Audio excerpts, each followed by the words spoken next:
Hola, ¿cómo están todos?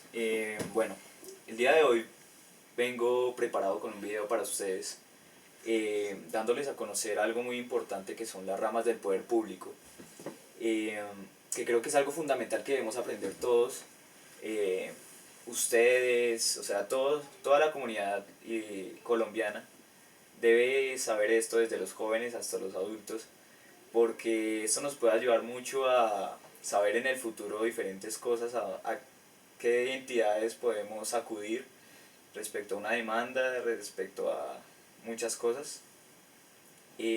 Bueno, ¿qué pasa con las ramas del poder público? Las ramas del poder público durante la historia siempre han existido, siempre.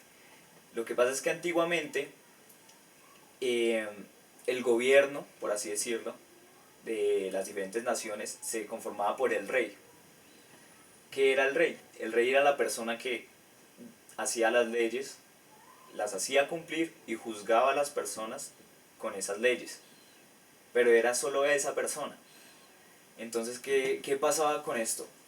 Al ser solo una persona, generaba una anarquía e inequidad en las personas.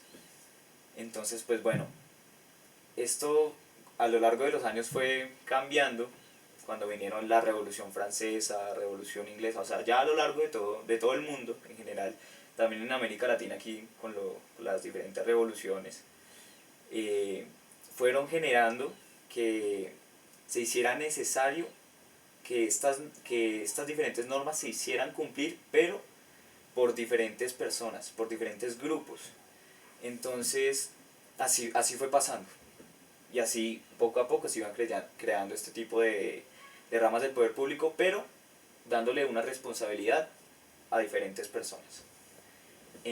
Bueno, ya con esta un poco introducción a un lado, me voy entrando más a lo que son las ramas del poder público ahora. Entonces, ¿qué pasa? Nosotros, ¿dónde podemos encontrar estas ramas del poder público?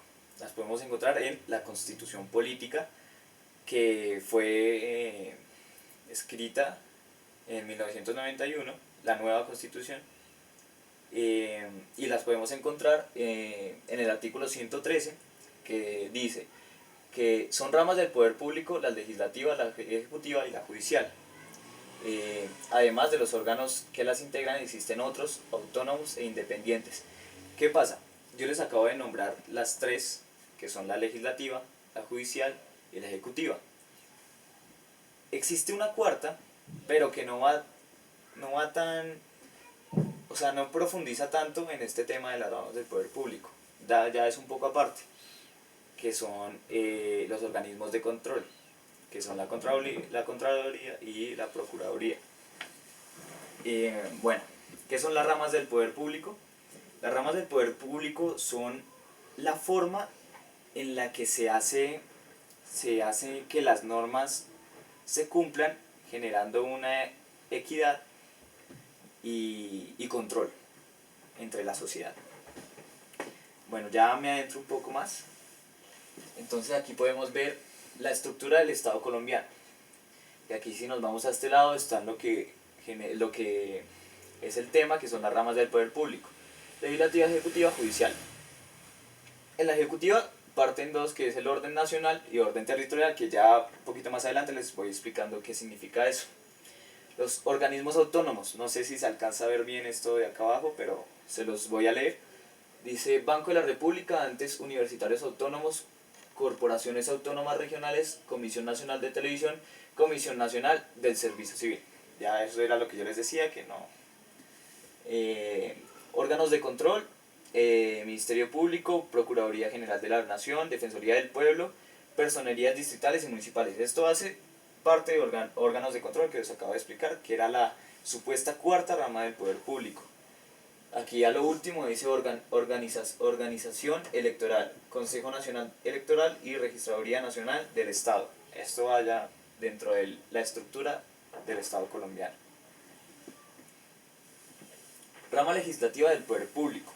Empiezo por esta, que le corresponde reformar la Constitución. ¿Qué pasa con la rama legislativa?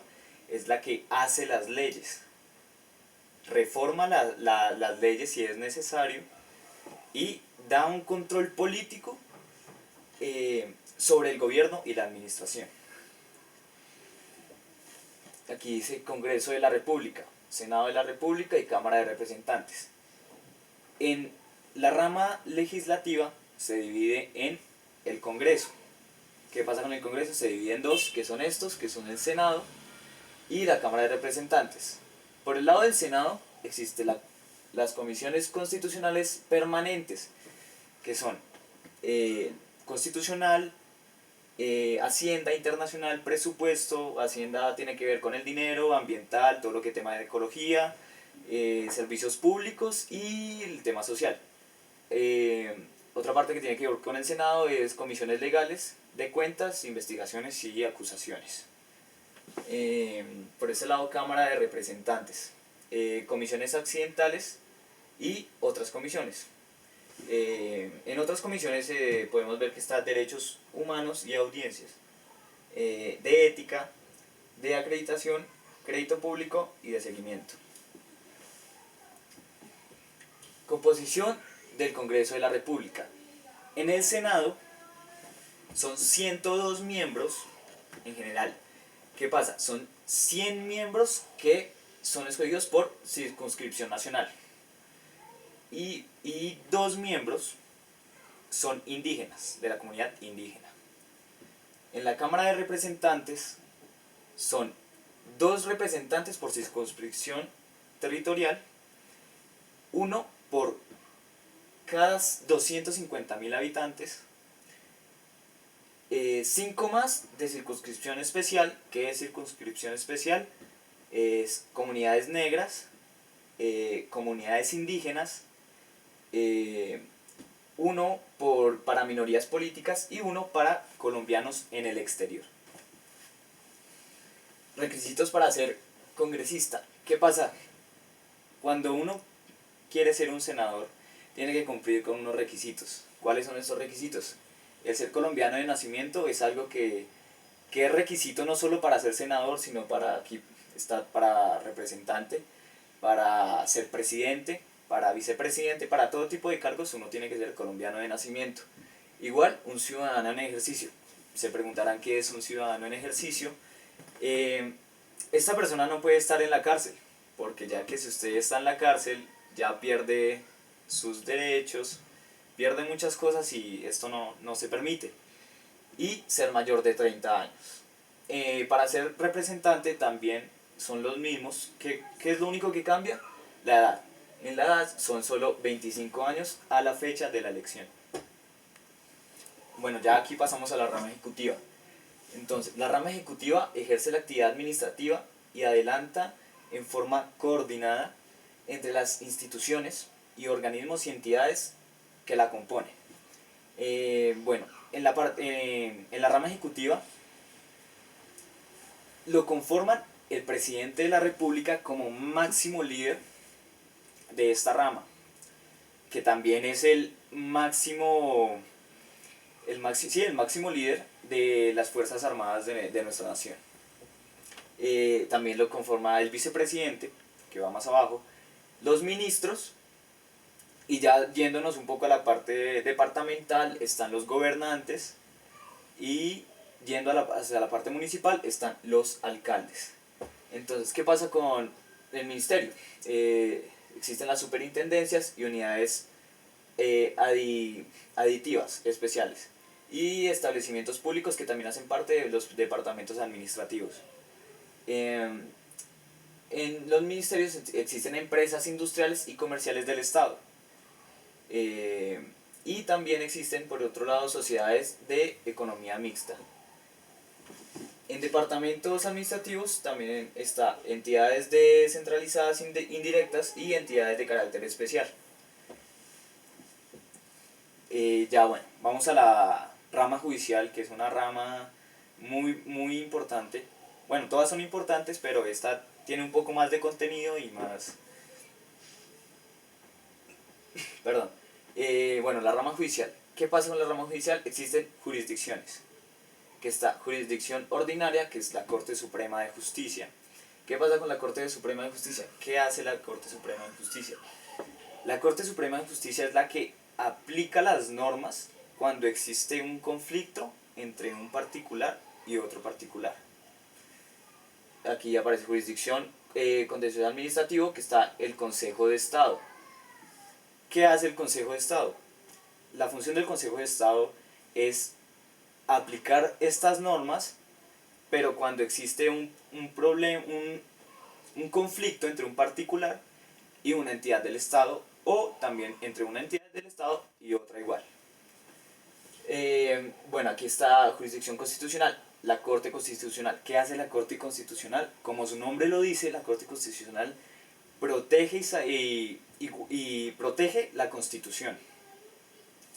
Jurisdicciones especiales, está aquí jurisdicción penal militar, jurisdicción indígena, jurisdicción de paz. Aquí, bueno, Consejo Superior de la Judicatura.